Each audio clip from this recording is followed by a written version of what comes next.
नमस्कार, MPCG prime में स्वागत है आपका। मैं हूं अमृत तिवारी। योग दिवस पर मंत्रीगण तो कंधे घुमा रहे हैं, पर योजनाएं अब भी गर्दन टेढ़ी करके ही चल रही हैं। मध्य प्रदेश में योग आयोग बना, समितियां बनी, समितियों के ऊपर भी समितियां बनी, लेकिन जब जमीन पर योग केंद्र ढूंढने निकलो तो ऐसा लगता है जैसे योजना ने खुद श्वासन ले लिया हो। देखिए खास रिपोर्ट।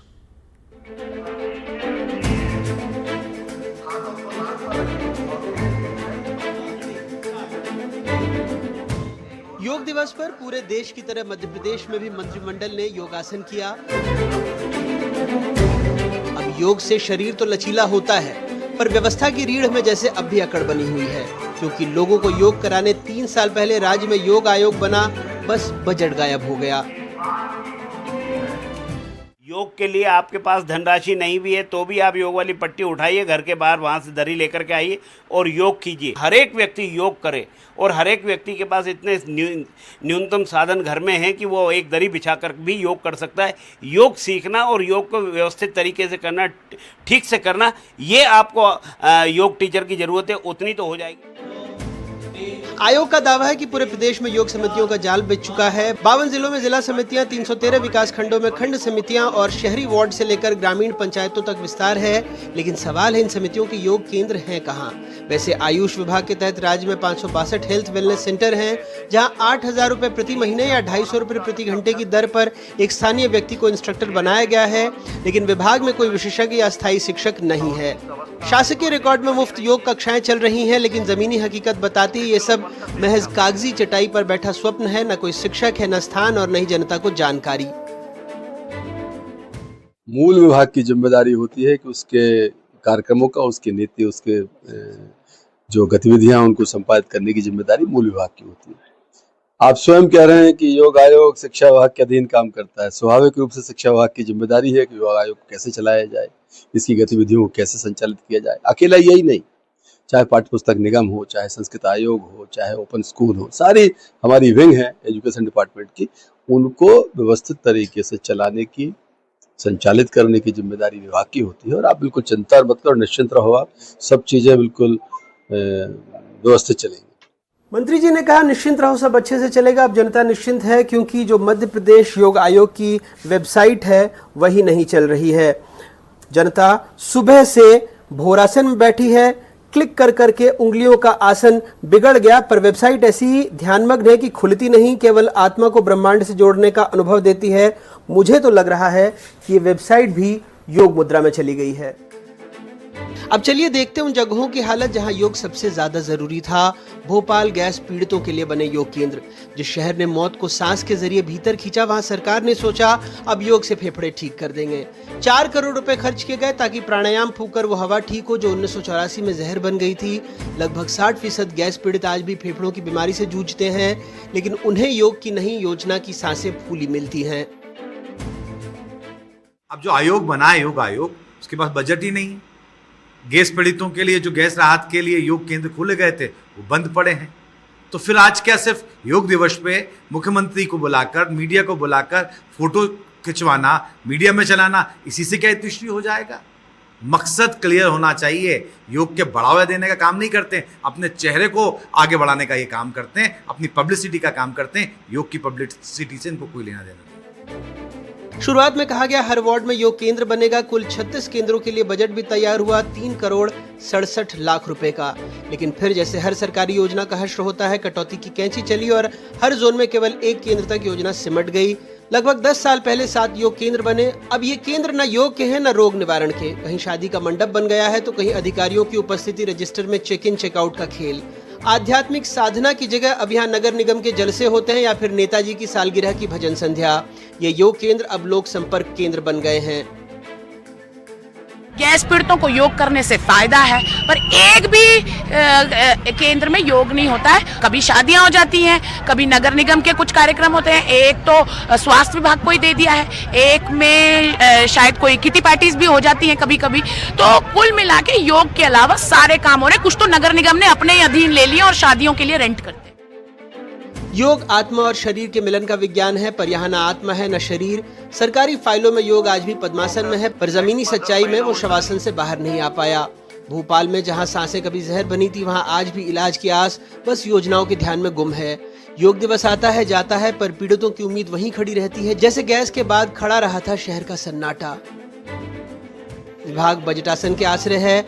हम पीठ सीधी करके बता रहे हैं, अगली बार जब आप सूर्य नमस्कार करें तो राज्य की नीतियों को भी कम से कम 2 मिनट झुक कर देखिएगा। भोपाल से कैमरा सहयोगी रिजवान खान के साथ अनुराग तिवारी की रिपोर्ट, एनडीटीवी। मध्य प्रदेश सरकार लाडली बहनों को दीपावली से हर महीने 1500 रुपए देगी। फिलहाल इन्हें 1250 रुपए मिलते हैं। ऐलान राज्य के मुख्यमंत्री डॉक्टर मोहन यादव ने किया है, लेकिन विपक्ष को लगता है कि पहले से ही लाखों करोड़ के कर्ज में डूबी सरकार का वित्तीय प्रबंधन और गड़बड़ हो जाएगा। देखिए रिपोर्ट। घोषणा है 3000 की, और हमने कहा हाँ डंके की चोट हम 3000 करेंगे।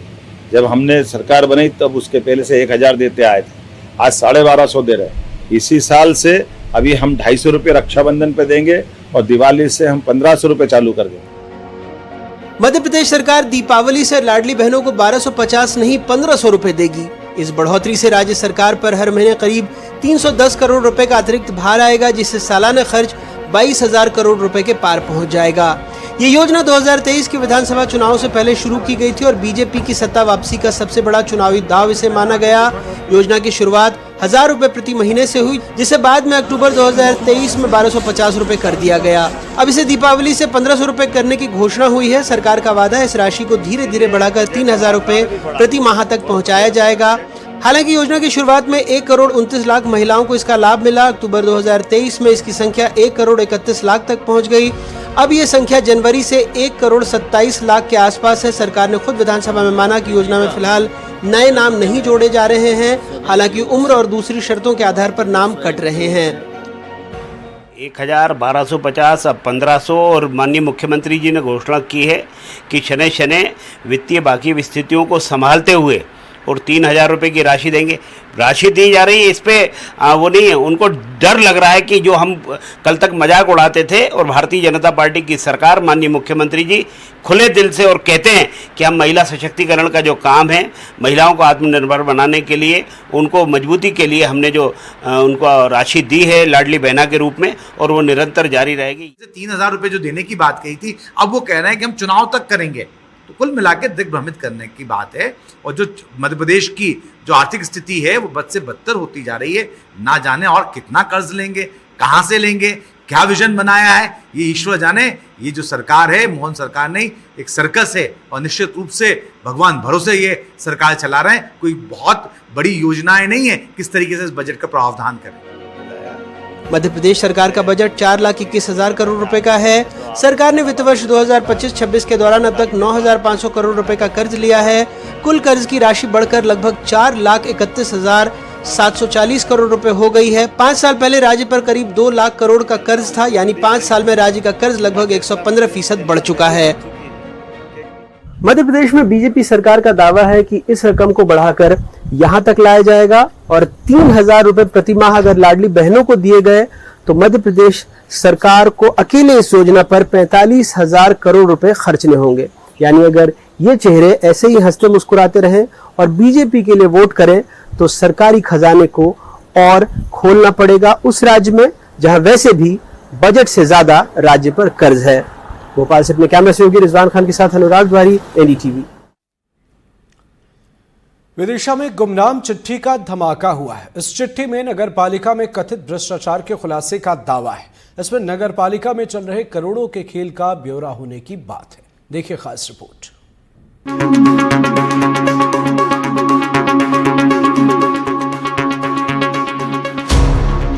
एक चिट्ठी सबकी नींद उड़ा सकती है। एक चिट्ठी पूरे सिस्टम को हिला सकती है।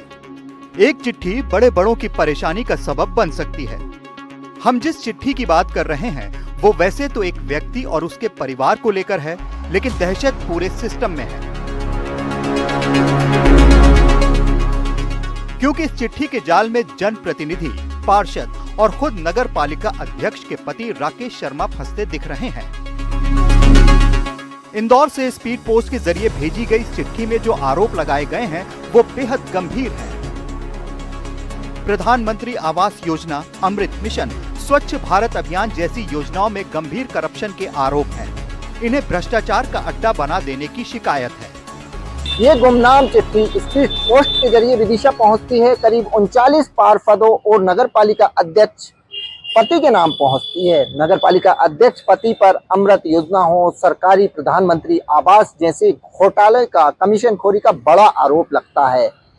अब ये चिट्ठी सोशल मीडिया पर सुर्खियां बटोर रही है। इस चिट्ठी के खिलाफ हालांकि नगर पालिका पार्षद और अध्यक्ष पति लामबंद हो गए हैं। पुलिस अधीक्षक की यहाँ इस गुमनाम चिट्ठी की शिकायत दर्ज भी कराई गई है। कुल मिलाकर विदिशा की सियासत में इस गुमनाम चिट्ठी ने भूचाल ला दिया है।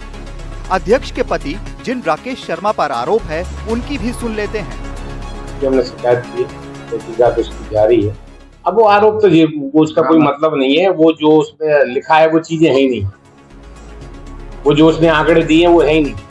अब जरूरी हो जाता है कि हम उस चिट्ठी की डिटेल देख लें। आखिर उस चिट्ठी में क्या कुछ विस्फोटक है जिस पर इतनी हाय तौबा है। योजनाओं के नाम देखिए, कमीशन का काम देखिए और इसका भुगतान देखिए। अमृत योजना पाइपलाइन 10 करोड़ कमीशन खाने का आरोप। पीएम आवास योजना करीब 4.5 करोड़ कमीशन खाने का आरोप। इसी तरह स्वच्छ भारत मिशन में 2 करोड़, नाली निर्माण और खरीदी में 4 करोड़, संजय शॉपिंग कॉम्प्लेक्स में करीब 80 लाख, दुकान विक्रय में 20 लाख और अमृत योजना सीवेज में 2 करोड़ कमीशन खाने का आरोप है। कांग्रेस को बैठे बिठाए बड़ा मुद्दा मिल गया है। विपक्ष हमलावर है और सवाल पूछ रहा है। देखिए, जिस आदमी ने भी ये चिट्ठी डाली है और जिस आदमी ने भी ये चिट्ठी को भेजा है, सभी पत्रकार साथियों को, पार्षदों को, राजनीतिक दल लोगों को, सबको चिट्ठी पहुंची है। उसमें जो बिंदु दिए गए हैं साथ, वो योजना गवर्नमेंट की योजना है। उनमें अगर कहीं ना कहीं भ्रष्टाचार का अंक दिखाए गए हैं, करोड़ों रुपए का उसमें भ्रष्टाचार दिखाया जा रहा है, कमीशन खोरी दिखाई जा रही है। मैं पूछना चाहता हूँ विधायक जी और सांसद शिवराज सिंह चौहान जी से, क्योंकि केंद्रीय मंत्री भी हैं, कि उनकी नाक के नीचे नगर पालिका विदिशा में अगर ये चिट्ठी को सत्यता मानते हैं तो भ्रष्टाचार हो रहा है, तो इसकी निष्पक्ष जांच होना चाहिए और तत्काल प्रभाव से नगर पालिका अध्यक्ष पर कार्रवाई होना चाहिए। मामला पुलिस थाने तक पहुंचा है। जिन राकेश शर्मा पर आरोप है, वो शिकायत के साथ पुलिस में पहुंच गए हैं। कार्रवाई की मांग की है। नगर पालिका अध्यक्ष प्रतिनिधि एवं कुछ पार्षदों द्वारा एक पत्र दिया गया है, जिसमें उनके द्वारा शिकायत दी गई है कि उनके बिहाफ पे किसी के द्वारा चिट्ठियां लिखी जा रही है और उसके आवेदन की जांच की जा रही है। गुमनाम चिट्ठी की कलम से निकला एक एक शब्द अब सियासत का तूफान बन चुका है। सवाल गंभीर हैं, जिम्मेदारों से जवाब की जरूरत तुरंत है। एनडीटीवी के लिए विदिशा से नवेद खान की रिपोर्ट। छतरपुर और अलीराजपुर में बेखौफ बदमाशों का कारनामा देखने को मिला। जहां अलीराजपुर में बदमाशों ने दिन दहाड़े एक नाबालिग को अगवा कर लिया, वहीं छतरपुर में बदमाशों ने एक महिला और बच्चे को घर से उठा लिया। देखिए रिपोर्ट। ये दो तस्वीरें बता रही हैं कि बदमाश किस तरह से बेखौफ हैं। बदमाशों को कानून का जरा भी खौफ नजर नहीं आ रहा, तभी ये बदमाश दिन दहाड़े वारदात को अंजाम देने से चूक नहीं रहे। वारदात की ये दो तस्वीरें अलीराजपुर और छतरपुर से हैं, जहां फिल्मी अंदाज में वारदात को अंजाम दिया गया है। अलीराजपुर में हॉट बाजार से दिन दहाड़े एक नाबालिग का अपहरण हुआ है। बदमाश बाइक पर आए और धारदार हथियार के दम पर नाबालिग का अपहरण कर बाइक पर ही सवार होकर फरार हो गए और मौके पर मौजूद लोग बस तमाशा देखते रहे। किसी ने इन बदमाशों का विरोध करने की कोशिश भी नहीं की। वहीं बताया जा रहा है कि दिन दहाड़े हुई वारदात का पुलिस को कानों कान खबर नहीं लगी। जब वारदात का वीडियो वायरल हुआ, उसके बाद पुलिस जागी और पुलिस ने तीनों बदमाशों के खिलाफ मामला दर्ज कर लिया। पुलिस को सूचना प्राप्त हुई अन्य माध्यमों से, तो थाना बोरी पे अपराध क्रमांक 99 दर्ज किया गया, जिसमें विभिन्न धाराओं के अंतर्गत 74 हो गया, 76, 137(2), 351(2) और पॉक्सो एक्ट अधिनियम के तहत इसमें एफआईआर दर्ज की गई है। वारदात की दूसरी तस्वीर छतरपुर से है, जहां हथियारों से लैस करीब आधा दर्जन गुंडे बदमाश लवकुश नगर थाना क्षेत्र में एक घर पर जा धमके। बदमाशों के हाथ में लाठी डंडे समेत अन्य हथियार थे। गुंडों ने पहले पति से लाठी डंडों से मारपीट की और उसके बाद पत्नी और बच्चों का अपहरण कर घसीटते हुए ले गए। संजय सिंह उसके गांव जाते हैं और उसकी पत्नी को बिना कपड़े और बिना उसके पति को मार पिटाई करते हुए फिर वो किडनैप करके उनके बच्चों को ले जाता है। अगर इसका वीडियो नहीं होता तो ये सिर्फ प्रेम प्रसंग का मामला ही होता, लेकिन अब जिस प्रकार से वो वीडियो सामने आया है उससे लग रहा है अब पुलिस की चुनौती ये है कि महिला और बच्चों को किडनैपिंग से कैसे छुड़ाया जाएगा। आरोप है कि बदमाश महिला को चाहता था, जिसके चलते गुंडों के साथ पहुंचकर महिला और उसके बच्चे का अपहरण कर लिया। वहीं पुलिस ने कार्रवाई करते हुए 2 आरोपियों को गिरफ्तार कर लिया। एनडीटीवी के लिए अलीराजपुर से सचिन जोशी, छतरपुर से अरविंद तिवारी की रिपोर्ट। मध्य प्रदेश में बारिश की वजह से लोगों की परेशानी बढ़ी हुई है। बारिश के चलते लोगों का जीवन प्रभावित हो रहा है। बारिश के चलते जहां नदी नाले उफान पर हैं, वहीं लोगों के घरों में पानी घुसने से उन्हें परेशानियों का सामना करना पड़ रहा। देखिए रिपोर्ट।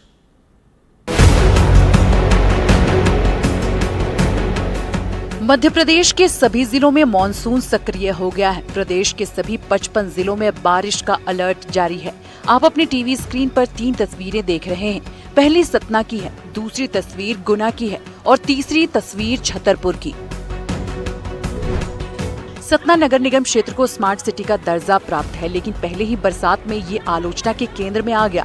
मॉनसून की आमद के साथ ही जनता को आफतों का सामना करना पड़ रहा है। ऐसे में नगरीय निकाय की जमकर किरकिरी हो रही है। शनिवार की सुबह से हो रही बारिश के चलते शहर के तमाम वार्डों में बाढ़ जैसे हालात बन गए हैं।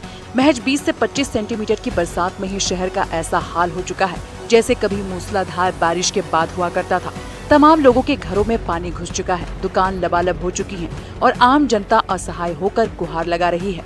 नगर निगम के वार्ड क्रमांक 36, कामता टोला, वार्ड नंबर 43, टिकुरिया टोला और जिला अस्पताल सतना की तस्वीर इस बात की गवाह है कि अंधाधुंध तरीके से निर्माण कार्य कराए जाने का खामियाजा जनता को भोगना पड़ रहा है। पूरे घर में पानी भर गया है और 3-4 बोरा गेहूं रखा था वो खराब हो गया है। सोफा वोफा सब खराब हो गए, पलंग वगैरह सब जगह, रसोई में पानी, सब जगह कमरों में पानी। तब ये तो बहुत बड़ा नुकसान हुआ, इसकी भरपाई कौन करेगा? हम आज महीनों से चिल्ला रहे हैं कि नाली बना दीजिए, नाला बना दीजिए। समस्या ये है सर कि 4-5 फुट पानी अंदर है। नुकसान हुआ घर गृहस्थी का, यहाँ तक कि बना खाना भी बह चला। बच्चे लेकर, इतनी बड़ी बारिश में बच्चे लेकर लोग बाहर बैठे हुए हैं, बताइए। और जो ये नाला है, ये नाला न तुड़वा रहे हैं न साफ करवा रहे हैं। सबके घर पे पानी, अभी नाली का पानी अंदर घुस रहा है। पानी घुसा सर, 5 साल इनका सुनाई नहीं है कुछ। हमें घर में घुस गया पानी, आलू टमाटर जीरा धनिया खाना पीना पूरा सब उतरा। बताइए कान निकाल रहा पानी, 2 कुंटल गेहूँ फूल गया। बताइए नुकसान कौन भरेगा? जिला अस्पताल के मैटरनिटी वार्ड में भी पानी भर रहा है। छत से पानी निकलकर खिड़की के सहारे अंदर आ रहा है और अस्पताल का पूरा परिसर जलमग्न हो चुका है। अगर और बारिश हुई तो ये शहरी लोगों के लिए मुसीबत का सबब बन सकता है। जिले में हो रही बारिश के बाद भगवान राम की तपोभूमि चित्रकूट में स्थित गुप्त गोदावरी गुफा को बंद कर दिया गया। जोरदार बारिश के बाद गुफा से काफी पानी निकलने लगा, जिससे दर्शनार्थियों को परेशानी हो सकती थी। लिहाजा मंदिर प्रबंधन समिति ने जल भराव के चलते ये निर्णय लिया है।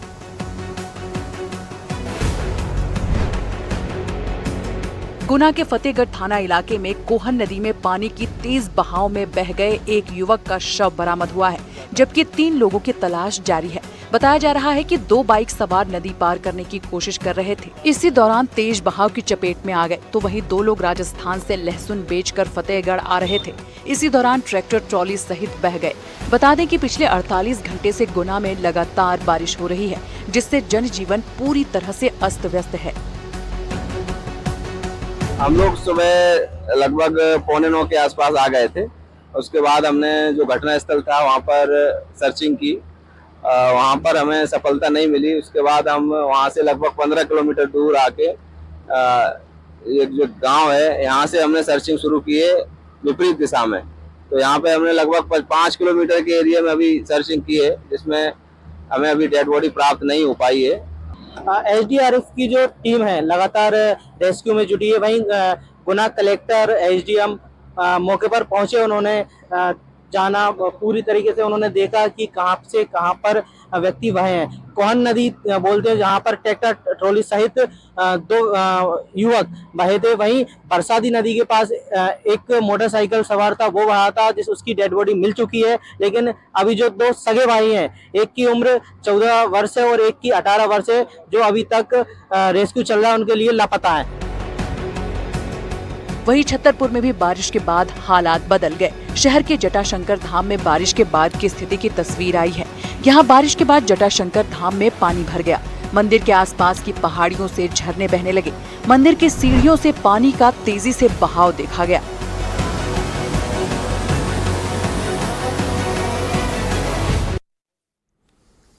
मुरैना में वाटर पाइपलाइन का काम चल रहा था और अचानक मिट्टी धंस गई, जिस वजह से नीचे दबने से एक मजदूर की मौत हो गई और 2 लोग मलबे के नीचे दबने से घायल हो गए। देखिए रिपोर्ट।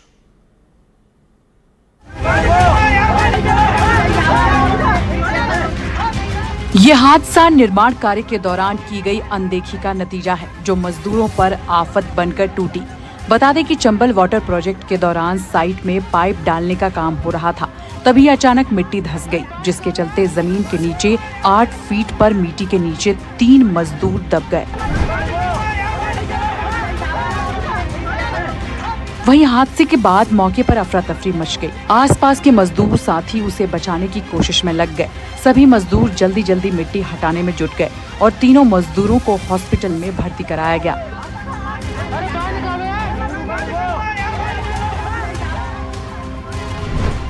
हॉस्पिटल में भर्ती मजदूरों में से एक मजदूर की जान नहीं बचाई जा सकी। डॉक्टर ने एक मजदूर को मृत घोषित कर दिया। वहीं बाकी घायलों का इलाज जारी है। यह हादसा मुरैना के नूराबाद थाना के करुआ जडेरुआ इलाके में हुआ है, जहां चंबल वाटर प्रोजेक्ट के पास पाइपलाइन सुधार का काम हो रहा था। मुरैना से एनडीटीवी के लिए उपेंद्र गौतम की रिपोर्ट।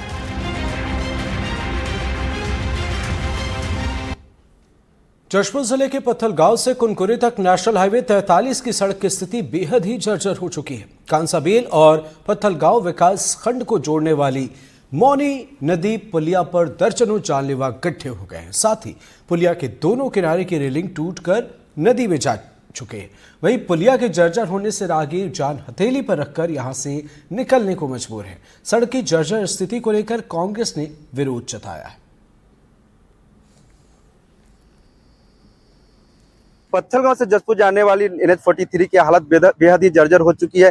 इस मार्ग से जाने वाले जो राहगीर है रोजाना हादसे का शिकार हो रहे हैं। मैं इस वक्त जसपुर जिले के मई नदी स्थित पुलिया पर मौजूद है, जहां आप देख सकते हैं कि जो पुलिया है वो कितना बेहद ही जर्जर हो चुकी है। और जर्जर देखिए, जो रेलिंग है, रेलिंग भी बेहद जर्जर हो चुकी है। यहाँ पर बड़े बड़े जानलेवा गड्ढे बने हुए थे, लेकिन यहाँ पर कांग्रेस के धरना प्रदर्शन और सत्याग्रह के बाद यहाँ के जो संबंधित अधिकारी ठेकेदार है उनका नींद जगी है और वो अभी रिपेयरिंग का काम कर रहे हैं। मेरे साथ कुछ यहाँ के जो राहगीर है उनसे बात करेंगे कि किस हालत थी इनकी, अभी क्या हालात है और किस तरीके से इन लोग का क्या कहना है। जी, क्या नाम है आपका? मेरा नाम अतुल त्रिपाठी है। अतुल जी, बताइए कि किस तरीके की यहाँ जो ये पुलिया थी पहले क्या थी, अभी तो पिच रिपेयरिंग का काम हो रहा है, क्या स्थिति थी और सड़क का स्थिति क्या है? देखिए, 10 साल से लगभग हो गया और ये पुलिया पूरा खराब है। ये पूरा रोड जर्जर है। 10 साल से लगातार काम चल रहा है, लेकिन आज तक काम पूरा नहीं हो पाया। लगातार इसमें स्कूली बच्चे और जितने भी राहगीर इसमें जाते हैं, लेकिन आज तक इसमें कई समस्याओं से जूझ रहे हैं। बड़े बड़े गड्ढे और उसमें तब्दील कीचड़, बहुत दिक्कत हो रही है। बहुत दिक्कतों का सामना करना पड़ता है राहगीरों को। मेरे साथ कुछ और राहगीर है, उनसे बात करते हैं कि कितनी समस्या होती है आने जाने में। जी, क्या नाम है आपकी? मयंक रोहिला। मयंक जी, बताइए कि इस पुलिया से रोजाना आते हैं, कितने डर लग रहा था? सबसे पहली बात तो ये पत्थलगांव विधानसभा विष्णुदेव साय जी के गृह विधानसभा के अंतर्गत आता है और उनके घर जाते हुए के पुलिया में इस टाइप का जो देख रहे हैं आप, जो टूटा हुआ है, यहाँ पर कभी भी दुर्घटना हो सकती है। लेकिन इस टाइप से अगर हो के लोगों को आश्वास था कि ये पुलिया बनेगा, जो अभी तक काम नहीं हुआ है, ये बहुत दुखद है। इनका कहना है कि जो यहाँ मुख्यमंत्री जी का गृह विधानसभा है, तब भी यहाँ पर जो स्थिति बेहद ही जर्जर है। मेरे साथ कुछ और राहगीर है, उनसे बात करते हैं। भैया, क्या नाम है आपका? महेश सिदार जी, बताइए कि इस पुलिया से रोजाना आप जाते हैं जसपुर मुख्यालय, कितनी डर लगा रहता है? हमको बहुत डर लग रहा था, पूरे जिले वासी को डर लगता है इस रोड में और इस पुलिया में आने में। पूरे बीवी बच्चे को हम लेके आते हैं इस रोड में, तो इस पुलिया जब पार होते रहते हैं तो हमको ऐसा लगता है कि पता नहीं इसके बाद हम आगे जा पाए ना जा पाए, कभी भी किसी भी दुर्घटना का कुछ भी हो सकता है। देखिए, इन राहगीर का कहना है कि जब रोजाना इस पुलिया से होकर गुजरती, लेकिन पुलिया की स्थिति बेहद ही जर्जर है। दर्जनों जानलेवा गड्ढे बनने के कारण यहाँ पर जो राहगीर है अपने कलेजा पत्थर रख के जाने पर मजबूर है। अब देखने वाली बात होगी कि इस पुलिया का निर्माण कब तक हो पाती है। जसपुर से NDTV के लिए अभिषेक शुक्ला। और इसी के साथ MPCG प्राइम में फिलहाल इतना ही। नमस्कार।